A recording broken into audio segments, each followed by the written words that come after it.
नहीं, आज 15 अगस्त के अवसर पर हमारे सोलापुर ज़िले के जो पालक मंत्री है जय कुमार गोरे साहब, उनका जो कलेक्टर ऑफिस में झंडा वंदन के टाइम पर भाषण था, उसमें उन्होंने एक तो नाम चूक लिए और एक दूसरे हुतात्मा का नाम नहीं बोले। वही निषेध करने के लिए सोलापुर की ऑल इंडिया मजलिस इत्तेहादुल मुस्लिमीन पार्टी यहाँ पर चार पुतले के पास जहाँ पर चारों हुतात्मा के पुतले हैं, वहाँ पर आकर अपना निषेध दर्शाने के लिए आए और इनको सम्मान देने के लिए आए। मैं तो ये बोलना चाहूँगा कि ये बहुत बड़े दुर्भाग्य की बात है कि हमारे जो पालक मंत्री है वो आज इतने बड़े दिन आकर ऐसी चूक करते हैं। मैं तो ये समझता हूँ कि ये चूक नहीं है, ये जानबूझकर सोची समझी साजिश है पालक मंत्री की, जिसके तहत उन्होंने जो हमारे सोलापुर की गौरव है, आन बान शान है, हमारे शहीद हुतात्मा जो है कुर्बान हुसैन, उनका नाम नहीं लेना। मैं तो ये समझता हूँ जो नफ़रत मुसलमानों के प्रति उनके दिलों में थी, आज कहीं ना कहीं उनकी ज़बान पर आ गई है। तो ये मैं उनको आपके माध्यम से बताना चाहता हूँ कि आपने जिनका नाम चूक किए या जिनका नाम लेने से भूल गए, वो लोग अगर नहीं होते तो आज आप ये संवैधानिक पद पर नहीं बैठे होते और आज आप ये सत्ता की मस्ती आप नहीं कर रहे होते।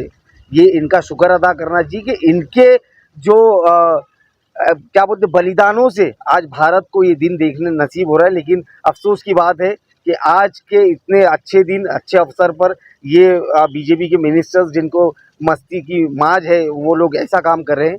ये वही कुर्बान हुसैन है जिन्होंने अपनी उम्र के सिर्फ 22 साल में इस देश के लिए बलिदान दिया, इस देश के लिए कुर्बानी दी।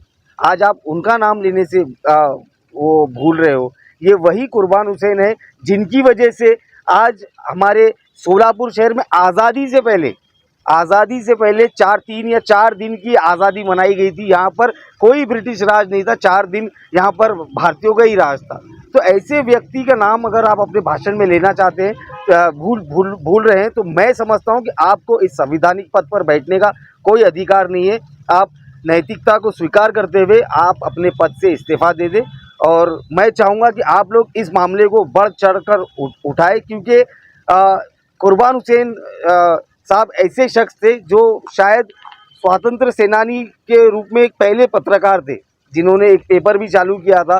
तो ये आपके ही प्रोफेशन के लोग थे जो फ्रीडम फाइटर थे, आज उनके साथ ये अन्याय किया जा रहा है। तो आप लोग इसको बढ़ चढ़ कर उठाइए।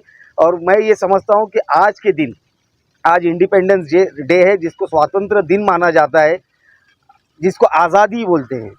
आज ये सरकार आज़ादी के नाम पर हम लोग क्या खाए क्या नहीं खाए वो फैसले हम पर थोप रही है। तो ऐसी आज़ादी से तो मैं समझता हूँ ये सरकार, इनका आज़ादी में भी कोई योगदान नहीं था। ये आरएसएस वाली सरकार उस ज़माने में अंग्रेज़ों की गुलाम थी, और आज ये जो बीजेपी सरकार है इस ज़माने में अडानी और अंबानी की गुलाम है।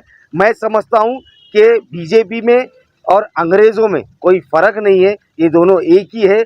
और मैं ऊपर वाले से दुआ करता हूँ कि जल्द से जल्द हमें इस बीजेपी सरकार से छुटकारा मिले। महाराष्ट्रातल्या काही महापालिका आहेत जिथं मटन विक्री आणि चिकन विक्रीवरती आज दिवसभरामध्ये बंदी करण्यात आली, तर एका ठिकाणी आपण स्वातंत्र्याचा उत्सव साजरा करतो, मात्र लोकांनी काय खावं असं म्हणाला की ते ठरवलं जातं। आपण कशा पद्धतीने बघता ये आदेश आणले? नहीं, देखिए, ये आदेश तो हम इसको नहीं मानते, क्योंकि हम आदेश मानते हमारे संविधान का, हमारा कॉन्स्टिट्यूशनल राइट जो है हम उसको मानते हैं। डॉक्टर बाबा साहेब अम्बेडकर ने संविधान में खुले तौर पर ये हमको आज़ादी दी है कि हम क्या खाए क्या नहीं खाए वो हमारा अधिकार है, हम क्या पहने और हम अब किस धर्म को कैसे पालन करें वो हमारा खुद का अधिकार है। तो ये बीजेपी सरकार हमारे ऊपर कोई भी तुगलकी फरमान अगर जारी करेगी, हम उसको नहीं मानेंगे।